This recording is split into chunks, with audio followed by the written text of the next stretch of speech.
What's up, fellow classers? It's Apollyon here, and hopefully this microphone's a little bit better. Got a new headset with a mic. I know you guys were complaining about the audio, so hopefully this fixes it. Let me know if it's too soft, too loud, or just right. We had a range of war with rock throwers. Very good war. Some really cool attacks came out of it. If you guys haven't checked out Powerbang's latest attack strategy with the the avalanche bowlers, go ahead and check that out now and come back and watch this video.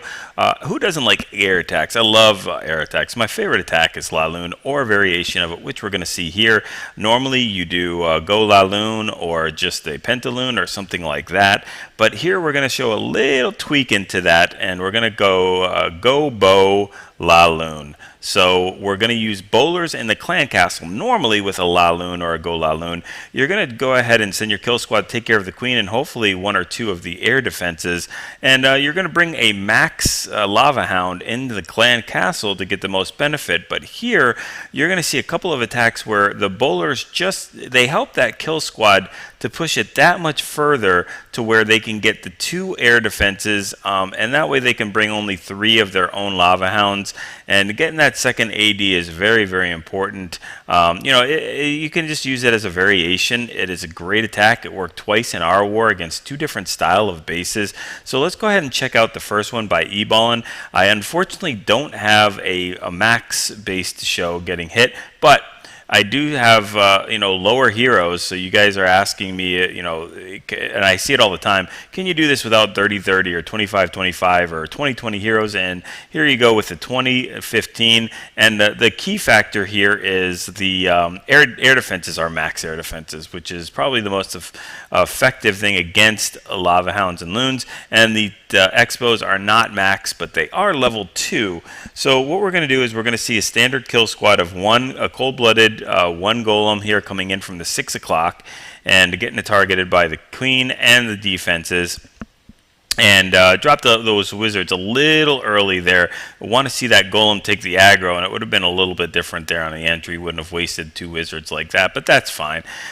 So uses the wall breakers to get inside there, then drops the bowlers and the king, and has brought 1 jump and 1 rage to help this kill squad get through here and take out that first air defense, and let the queen focus on some of the other buildings in the kill squad while these bowlers both help out on the kill squad as well as other trash buildings and start taking that out again, helping that queen to focus on what she really needs to do, and that is take care of at least 2 of those air defenses.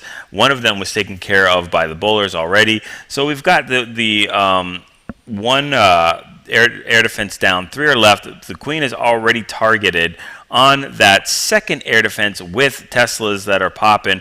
She still has her ability, so that's going to be no problem at all to take out that air defense. King is down, but we've already started sending in the hounds. Standard procedures with the LavaHound type of deployment, making sure you start those 2 hounds to tank for that air defense, and getting those loons in right at the edge of the defense, which those bowlers also helped out thin some of those defenses that were in the core. So we've got the LavaHound already popped. Another one is tanking in there. Queen takes down that air defense, so now we've only got 1 more to worry about. Sends those LavaHound on the backside along with some more loons, and for that 3rd air defense is down. Now we've got 2 LavaHounds tanking for 1 air defense, which they're not going to pop. I think only one of them gets the pop and then finally gets taken out. That other one has about a quarter hit points left, and I don't think it gets to pop the entire rest of the time. So this is what we call crushing the base a little harder. I didn't notice if those expos were pointed up. Obviously, if they're pointed down, take advantage of that. Even if they are pointed up, this raid would have been successful because that LavaHound would have popped, and it would have been even better because there would have been more pups for a cleanup. So really enjoyed that attack. Swag poison at the end, and you could have brought an extra the haste if needed. So 2 rages, 2 poisons, jump, and 2 rages with the bowlers. Let's go ahead and check another one out.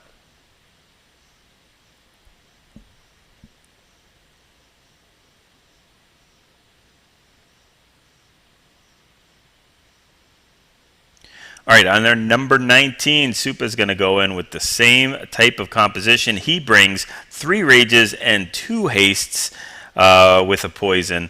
So same type of thing, cold-blooded entry here. Now, there's a little bit of a difference on this base, and this is why you want to look at the base each time you're going to choose an attack.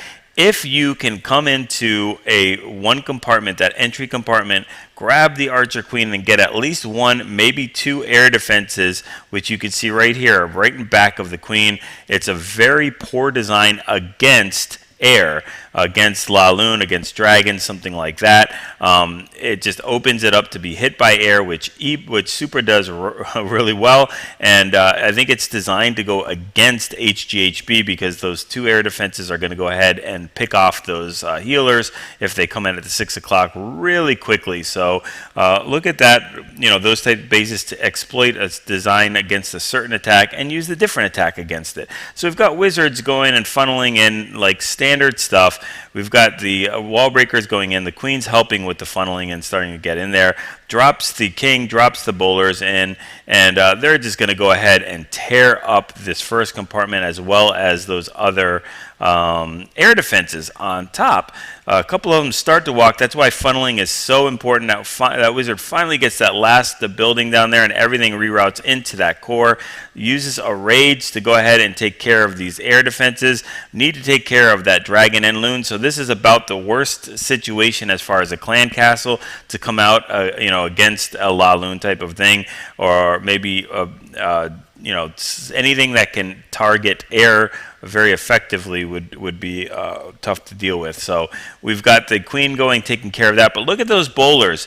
The bowlers go and take out both sets of those air defenses while the queen is focused on cleaning up that clan castle, which is a big difference in other attacks where you would use a LavaHound in the clan castle and not bring the bowlers.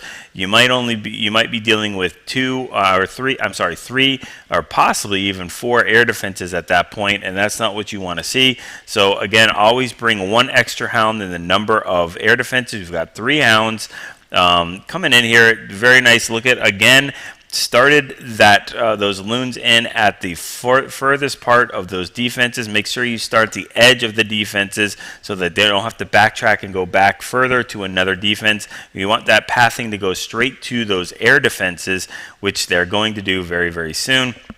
Hit the wizard tower, hit the expo, and then jump to the air defense. Notice those expos are pointed to the ground.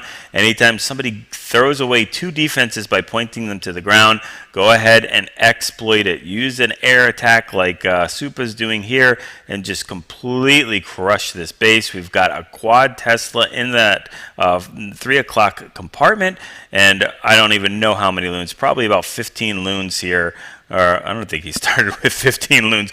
Maybe 10 to 12 loons left over, something like that. And again, a hound that has not popped. We've got lava pups that are cleaning up on the side. Everything's going very, very well. He's got plenty of time to clean this base up.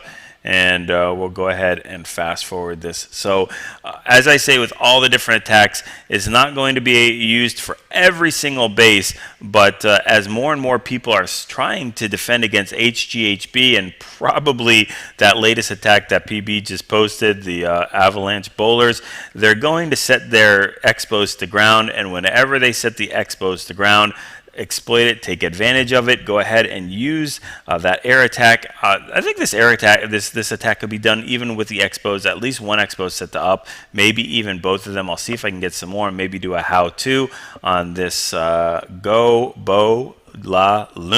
So go ahead, practice it, get used to this composition, the deployment, the spells, when to use them.